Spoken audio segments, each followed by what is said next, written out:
ఏదున్నా న్యాయస్థానం నిర్ణయం తీసుకుంటుంది, స్పీకర్ గారు నిర్ణయం తీసుకుంటారు. సిగ్గుందా అనే పదం ఎందుకు ఇప్పుడు జ్ఞాపకం వచ్చింది కేటీఆర్కు? తెలంగాణ రాష్ట్ర ఉద్యమంలో వందలాది మంది బిడ్డలు ప్రాణత్యాగాలు చేసి తెలంగాణ రాష్ట్రం సాధించుకుంటే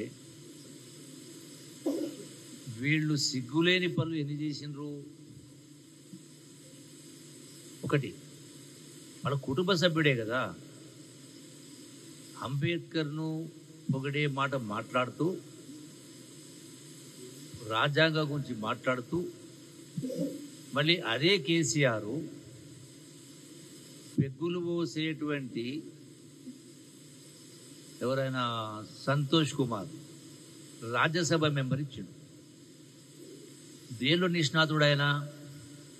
అప్పుడు ఎందుకు సిగ్గు రాలేదు వీళ్లకు? అదొకటే కాదు. రోజు రెండవది, ఒక అంశం కాదు, ఇంత పెద్ద ఎత్తున ఉద్యమం జరిగి వ్యవహారం తీసి తెలంగాణ రాష్ట్రం వచ్చిన తర్వాత ఒక్కటైనా అమరవీరుల ఆకాంక్షలకు సరిపోయినటువంటి పద్ధతిలో ఆలోచన విధానం ఒక్కటైనా పరిపాలన జరిగిందా? నేను చెప్పడం కాదు కదా, మీ సోదరి కవితనే చెప్పింది కదా, అది చెప్పింది కదా. అది వేల కోట్ల రూపాయలు అక్రమార్జన చేసిందని.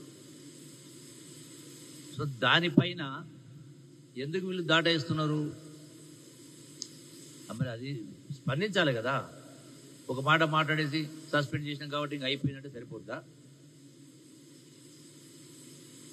మరి కుటుంబ సభ్యురాలే ప్రతిరోజు ప్రతినిత్యం కలిసి మీ కుటుంబంలో ఉన్నటువంటి వాళ్ళే ఆ మాట మాట్లాడిందంటే అంటే ఏమీ లేకుండానే మాట్లాడిందా?